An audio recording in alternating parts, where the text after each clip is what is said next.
पुनः आप सभी को रामलला के विराजने की इस ऐतिहासिक पुण्य घड़ी की बधाई।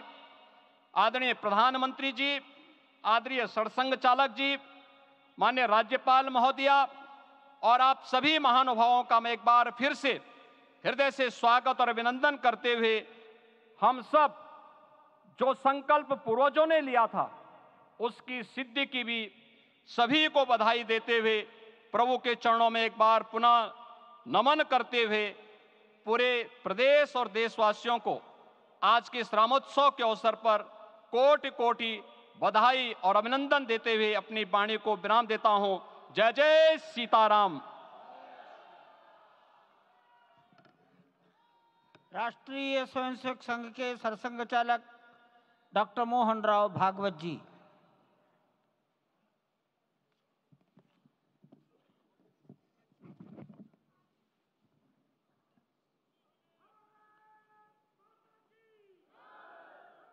आदरणीय प्रधानमंत्री जी, उत्तर प्रदेश के आदरणीय मुख्यमंत्री जी, आदरणीय राज्यपाल महोदया, देश के आज विद्यमान सभी पंथ संप्रदायों का प्रतिनिधित्व करने वाले हमारे संत ऋषि आचार्य गण और समाज के सब स्तरों का प्रतिनिधित्व करने वाले निमंत्रित महानुभाव, आज का आनंद शब्दों में वर्णनातीत है और उसके वर्णन करने का प्रयास इसके पहले के वक्तव्यों में अच्छा हो गया है। यह भी बता दिया गया है और हम जानते भी हैं कि आज अयोध्या में रामलला के साथ भारत का स्व लौट के आया है।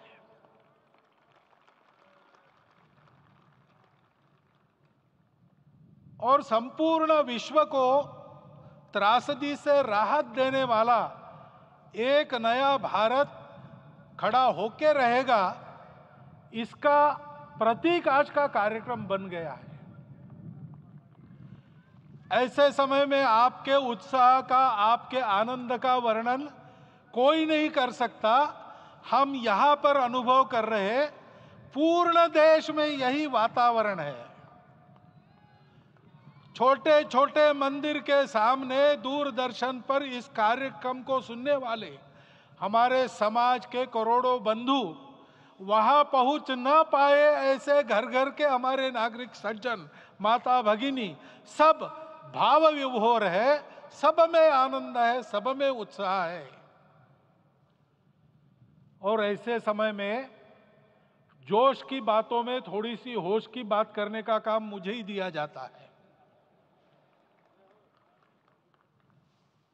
आज हमने सुना कि इस प्राण प्रतिष्ठा महोत्सव में पधारने के पूर्व प्रधानमंत्री जी ने कठोर व्रत रखा। जितना कठोर व्रत रखने को कहा था उससे कई गुना अधिक कठोर व्रताचरण उन्होंने किया। मेरे पुराना उनसे परिचय है, मैं जानता हूं वो तपस्वी है ही, परंतु वो अकेले तप कर रहे हैं, हम क्या करेंगे। अयोध्या में रामलला आए, अयोध्या से बाहर क्यों गए थे? रामायण में क्यों गए थे बाहर? तो अयोध्या में कलह हुआ।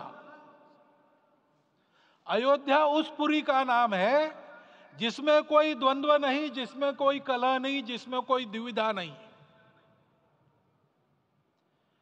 वो हुआ 14 वर्ष वनवास में गए। वो सब ठीक होने के बाद दुनिया के कलह को मिटा के वापिस आए। आज रामलला वापस फिर से आए हैं 500 साल के बाद। जिनके त्याग, तपस्या, प्रयासों से ये सोने का दिन आज हम देख रहे, सुवर्ण दिवस देख रहे, उनका स्मरण प्राण प्रतिष्ठा के संकल्प में हम लोगों ने कहा, आपने सुना होगा, स्मरण किया। उनकी तपस्या को, उनके त्याग को, उनके परिश्रम को शत बार, सहस्त्र बार, कोटि बार नमन है। रामलला के यहां इस युग में आज के दिन फिर वापस आने का इतिहास जो जो श्रवण करेगा वो राष्ट्र के लिए कर्म प्रवण होगा और उसके राष्ट्र का सब दुख दैन्य हरण होगा। ऐसे इस इतिहास का सामर्थ्य है। परंतु उसमें हमारे लिए कर्तव्य का आदेश भी है। प्रधानमंत्री जी ने तप किया, अब हमको भी तप करना है। राम राज्य आने वाला है, वो कैसा था? दैहिक दैविक भौतिक तापा, राम राज नहीं कहु व्यापा। सब नर करहि परस्पर प्रीति, चलहि स्वधर्म निरत श्रुति नीति। सब निर्दंभ धर्म रत पुनि, नर अरु नारी चतुर सब गुनी। सब गुणज्ञ पंडित सब ज्ञानी, सब कृतज्ञ नहीं कपट सयानी। राम राज्य के सामान्य नागरिकों का जो वर्णन है, हम भी इस गौरवमय भारतवर्ष की संतानें हैं। कोटि कोटि कंठ उसका जयगान करने वाले हमारे हैं। हमको इस प्रकार के व्यवहार को रखने का तप आचरण करना पड़ेगा। हमको भी सारे कलह को विदाई देनी पड़ेगी। छोटे छोटे परस्पर मत रहते हैं, छोटे छोटे विवाद रहते हैं, उसको लेकर लड़ाई करने की आदत छोड़ देनी पड़ेगी। आखिर है क्या? ये बात बताई। वो सामान्य नागरिक कैसे थे? निर्दंभ, प्रामाणिकता से आचरण करने वाले, केवल बातें करने वाले नहीं और बातें करके उसका अहंकार पालने वाले नहीं थे। काम करते थे, आचरण करते थे और अहंकार नहीं था। ऐसे वो थे और धर्मरत थे। यानी क्या थे? इस पर कठिन भाषा में प्रवचन बहुत लंबा हो सकता है, लेकिन थोड़े में धर्म के जो 4 मूल्य जिनकी चौखट पर धर्म है, ऐसा श्रीमद् भागवत में बताया है, सत्य करुणा शुचिता तपस, उसका आज हमारे लिए युगानुकूल आचरण क्या है? तो सत्य कहता है कि सब घटों में राम है, ब्रह्म सत्य है, वही सर्वत्र है। तो हमको ये जानकर आपस में समन्वय से चलना होगा, क्योंकि हम चलते हैं, सबके लिए चलते हैं, सब हमारे हैं, इसलिए हम चल पाते हैं। और इसलिए आपस में समन्वय रखकर व्यवहार करना, यह धर्म का पहला जो पैर है, सत्य, उसका आचरण है। करुणा दूसरा कदम है, उसका आचरण है सेवा और परोपकार। सरकार की कई योजनाएं गरीबों को राहत दे रही, सब हो रहा है, लेकिन हमारा भी कर्तव्य है, ये सब समाज बांधव हमारे अपने बंधु है। तो जहां हमको दुख दिखता है, पीड़ा दिखती है, वहां हम दौड़ जाए, सेवा करें, दोनों हाथों से कमाएं, अपने लिए न्यूनतम आवश्यक रखकर बाकी सारा वापस दे, सेवा और परोपकार के माध्यम से। यह करुणा का अर्थ आज है। शुचिता पर चलना है, यानी पवित्रता होनी चाहिए। पवित्रता के लिए संयम चाहिए, अपने को रोकना है। सब अपनी इच्छाएं, सब अपने मत, सब अपनी बातें ठीक होंगी ही ऐसा नहीं, और होगी तो भी अन्यों के भी मत है, अन्यों की भी इच्छाएं हैं। और इसलिए अपने आप को संयम में रखते हैं तो सारी पृथ्वी सब मानवों को जीवित रखेगी। गांधी जी कहते थे, earth has enough for everyone's need, but it cannot satisfy everyone's greed. तो लोभ नहीं करना, संयम में रहना और अनुशासन का पालन करना, अपने जीवन में अनुशासित रहना, अपने कुटुंब में अनुशासन रहना, अपने समाज में अनुशासन रहना। सामाजिक जीवन में नागरिक अनुशासन का पालन करना। भगिनी निवेदिता कहती थी कि स्वतंत्र देश में नागरिक संवेदना रखना और नागरिक अनुशासन का पालन करना, यही देशभक्ति का रूप है। इससे जीवन में पवित्रता आती है। और तपस का तो मूर्तिमान उदाहरण आपके सामने आज दिया गया। व्यक्तिगत तपस तो हम करेंगे, सामूहिक तपस क्या है? संगच्छध्वम संवदध्वम संवो मनांसी जानता।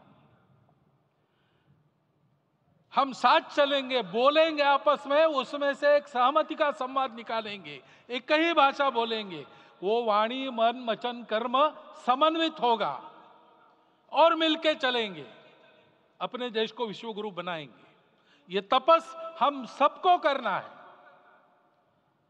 500 वर्षों तक अनेक पीढ़ियों ने लगकर परिश्रम करके, प्राणों का बलिदान देके, खून पसीना बहाकर आज ये आनंद का दिन सारे राष्ट्र को उपलब्ध करा दिया।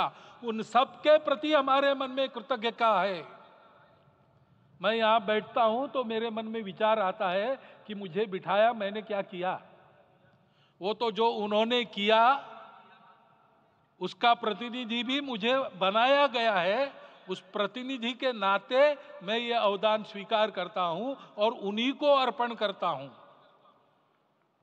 परंतु उनका ये व्रत हमको आगे लेके जाना है। जिस धर्म स्थापना विश्व में करने के लिए राम का अवतार हुआ था, उस धर्म स्थापना को अनुकूल स्थिति अपने आचरण में, अपने देश में उत्पन्न करना, यह अपना कर्तव्य बनता है। रामलला आए हैं हमारे मन को आह्लादित करने के लिए, उत्साही करने के लिए, प्रेरणा देने के लिए, साथ साथ इस कर्तव्य की याद दिलाकर उसमें कृति प्रवण करने के लिए आए हैं। उनका आदेश सर पे लेके हम यहां से जाए।